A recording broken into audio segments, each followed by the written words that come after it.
Dalam badai ganas di laut tak berbatas, sebuah kapal terombang-ambing. Ini bukan sekadar kisah bertahan hidup, tapi awal dari Shogun, epik James Clavell tentang ambisi, pengkhianatan, dan benturan peradaban di Jepang feodal. Resapi bagaimana John Blackthorne, seorang pilot Inggris, mengubah takdirnya di negeri asing. Bang badai menghantam lambung kapal Erasmus dengan kekuatan brutal, dan setiap dentuman terasa seperti pukulan telak ke dalam jiwa John Blackthorne. Ia merasakan gigitan dingin dari angin yang menusuk tulang, sebuah pengingat pahit bahwa jika mereka tidak menemukan daratan dalam 3 hari, semuanya akan berakhir. Kematian telah menjadi pendamping setia mereka di sepanjang perjalanan ini. John Blackthorne, seorang pilot major, merasa seolah ia adalah kapten dari armada yang sudah mati. Dari 5 kapal gagah yang berangkat, kini hanya tersisa 1. Dari 496 awak, kini hanya 28 yang tersisa. Dan dari mereka, hanya 10 orang yang masih bisa berjalan. Sisanya tergeletak tak berdaya, termasuk kapten jenderal mereka. Di atas kapal, berbobot 260 ton dari Rotterdam ini, makanan hampir habis dan air yang tersisa hanya payau serta kotor. Misi mereka awalnya sangat ambisius, menjarah Spanyol dan Portugal, membuka jalur perdagangan baru, dan menemukan pulau-pulau strategis di Pasifik untuk Belanda. Ekspedisi ini adalah yang pertama dari Belanda yang berhasil menembus Selat Magellan. Namun, tujuan-tujuan besar itu kini telah pudar, digantikan oleh satu misi tunggal, bertahan hidup. Misi ini lahir dari sejarah panjang permusuhan. Belanda Protestan telah berjuang melawan Spanyol Katolik selama lebih dari 4 dekade untuk merdeka. Inggris, sekutu tunggal mereka, juga telah bersekutu dengan Belanda selama 1 dekade terakhir dalam peperangan yang sama. Kehadiran John Blackthorne, seorang Inggris, di tengah armada Belanda ini adalah bukti nyata dari aliansi tersebut. Di tengah badai yang mengamuk, Erasmus melaju hanya dengan layar badai. Arus dan angin kencang mendorong kapal menuju cakrawala yang semakin gelap. Namun, Blackthorne tidak gentar.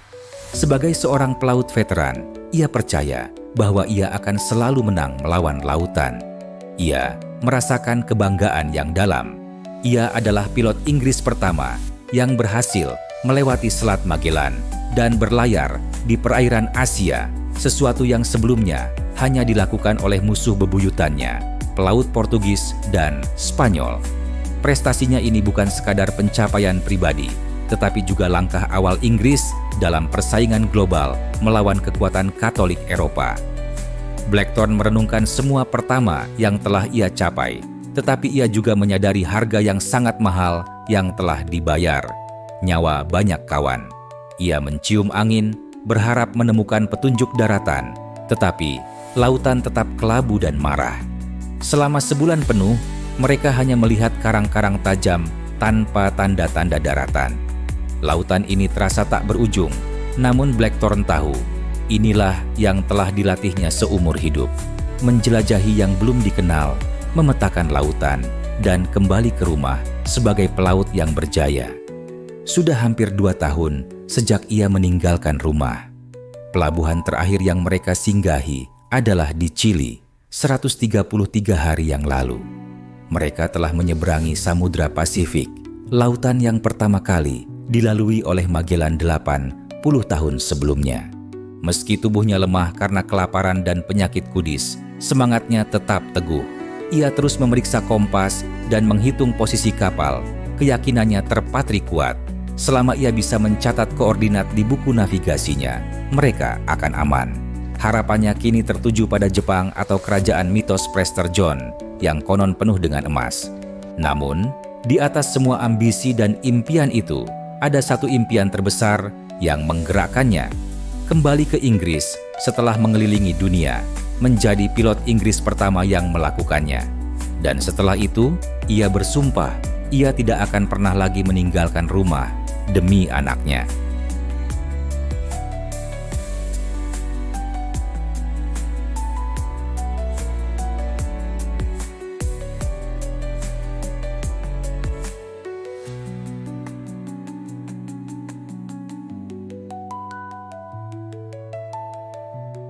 John Blackthorne menahan kelopak matanya agar tetap terbuka, melawan gravitasi kelelahan yang menariknya ke dalam tidur abadi. Angin Arktik yang menggigit kulitnya justru menjadi cambuk yang menyegarkan pikiran, memaksanya untuk tetap waspada. Ia menggeliat perlahan, meregangkan otot-ototnya yang terasa membeku, menarik erat jubahnya yang basah. Dengan mata seorang pelaut berpengalaman, ia memeriksa kembali tali temali layar, memastikan semuanya terpasang dengan benar dan kemudi terikat dengan aman, siap menghadapi amukan ombak. Sekilas pandangnya tertuju pada sosok Salamon, si bisu penjaga haluan yang masih setia berdiri di tengah kegelapan, menjadi mata dan telinga terakhir mereka. Blackthorne kembali bersandar pada sandaran kayu yang kasar, mengirimkan doa bisu pada dewa laut agar segera menunjukkan tanda-tanda daratan. Tak lama kemudian, sesosok tubuh limbung muncul dari kegelapan gangway. Itu adalah Hendrik Space, perwira ketiga. Tubuhnya lunglai, wajahnya pucat pasi bagai mayat. Lingkaran hitam menghiasi mata cekumnya. Kulitnya dihiasi bintik-bintik mengerikan akibat penyakit yang menggerogoti mereka. Ia terhuyung-huyung, mencari pegangan pada binnacle, kotak kayu tempat kompas bersemayam. Bahkan, cairan pahit dimuntahkannya ke dek yang basah. Refleks tubuh yang memberontak terhadap kondisi mengenaskan. Namun, di tengah keterpurukan fisik, secercah kewajiban masih membara dalam dirinya. Dengan suara serak, ia menawarkan diri untuk menggantikan jaga Blackthorne. Sebuah tawaran yang diiringi kutukan lirih pada hari sial ketika ia memutuskan untuk meninggalkan tanah kelahirannya, Belanda.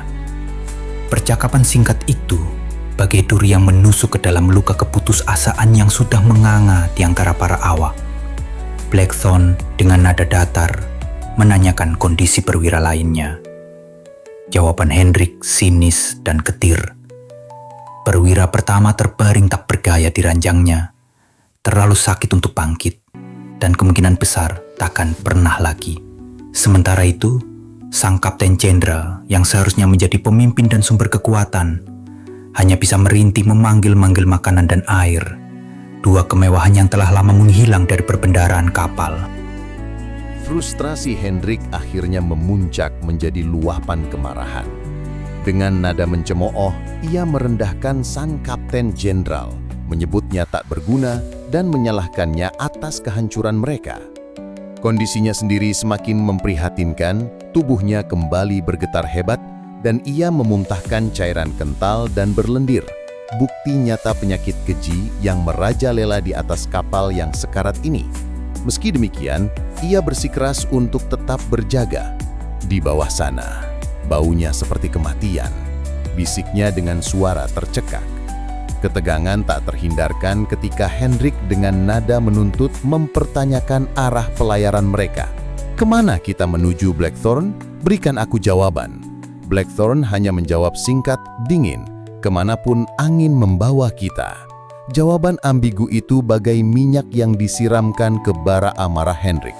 Ia mempertanyakan janji Blackthorne tentang Jepang, negeri misterius yang selalu disebut-sebut sang pilot Inggris tadi sebagai tujuan mereka, namun tak kunjung menampakkan diri di UFO. Dengan nada penuh keputusasaan dan kemarahan, ia mengutuk keputusan mereka untuk berlayar ke perairan yang tidak dikenal ini. Seharusnya kita sudah kembali, aman, kenyang, bukan mengejar hantu di tengah lautan terkutuk ini. Ketegangan antara Hendrik dan Blackthorne semakin mengental, bagai badai yang siap memecah kesunyian malam. Hendrik menatap pilot Inggris itu dengan tatapan penuh kebencian, sebuah keinginan membara dalam dirinya untuk menantang, untuk merebut kendali kapal dan mengembalikannya ke tangan Belanda, bukan dipimpin oleh seorang asing. Ia ingin tahu rahasia yang tersimpan dalam ratar buku navigasi Blackthorne, peta dan catatan penting yang menjadi kunci keselamatan mereka.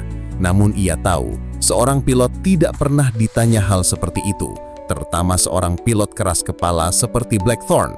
Di lubuk hatinya, Hendrik menyimpan bara kebencian dan kecurigaan terhadap Blackthorne dan seluruh bangsa Inggris. Belanda dan Inggris mungkin saat ini bersekutu melawan Spanyol. Tetapi Hendrik tahu, di balik aliansi rapuh itu tersembunyi ambisi yang sama. Menguasai lautan, mengendalikan urat nadi perdagangan dunia, dan menghancurkan kekaisaran Spanyol. Cepat atau lambat, ia yakin perang akan pecah di antara mereka. Keraguan mulai merayapi pikiran Hendrik, membuatnya mempertanyakan keberadaan Jepang. Mungkinkah negeri itu hanyalah legenda, sebuah fata morgana yang diciptakan Blackthorne? Namun, Blackthorne menanggapi keraguan itu dengan keyakinan yang tak tergoyahkan. Jepang ada, katanya tegas. Terletak di antara garis lintang 30 dan 40 derajat utara. Ia tak sudi lagi mendengar keraguan dan memerintahkan Hendrik untuk diam atau kembali ke bawah dek.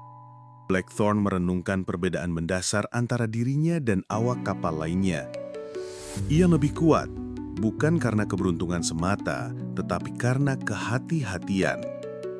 Ia telah dengan bijak menghemat jatah buah-buahannya ketika yang lain melahapnya tanpa memikirkan konsekuensinya, meskipun sudah diperingatkan tentang bahaya penyakit kudis. Sekarang, penyakit itu hanya mencengkramnya dengan ringan, sementara yang lain menderita pendarahan gusi yang parah, diare tak terkendali, mata yang beradang, dan gigi yang tanggal satu persatu. Dalam hati ia bertanya-tanya dengan nada getir, mengapa manusia begitu lambat belajar dari kesalahan mereka sendiri? Blackthorne sadar bahwa para awak kapal, termasuk Kapten Jenderal, takut padanya. Bahkan banyak yang membencinya. Namun itu adalah hal yang biasa bagi seorang pilot. Di lautan, dialah yang berkuasa, mengendalikan kapal, menentukan arah, dan memastikan mereka sampai dari satu pelabuhan ke pelabuhan lainnya. Pelayaran pada masa itu sangat berbahaya karena peta navigasi yang ada masih terlalu samar untuk diandalkan.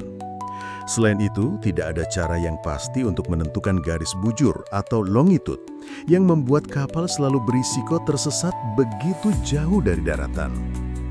Ia teringat ajaran gurunya, Alban Karadok, yang pernah berkata bahwa siapapun yang menemukan cara untuk menentukan garis bujur akan menjadi orang terkaya di dunia. Ratu Inggris akan memberinya 10.000 pounds dan gelar bangsawan. Sementara bangsa Portugis dan Spanyol akan membayarnya lebih mahal dengan emas dan kapal. Karadok selalu mengingatkan bahwa di luar daratan, seorang pelaut selalu tersesat, kecuali dia memiliki router. Sebagai anak magang berusia 13 tahun, Blackthorne telah memahami pentingnya router, buku kecil yang berisi catatan rinci dari pilot yang telah berlayar sebelumnya. Buku ini mencatat rute kompas magnetik, kedalaman dan warna air, jenis dasar laut, pola angin, arus laut, waktu badai, tempat yang aman untuk memperbaiki kapal dan mengisi air, serta lokasi kawan dan lawan. Singkatnya, router adalah kunci keselamatan dalam perjalanan laut, sesuatu yang sangat berharga bagi seorang pelaut.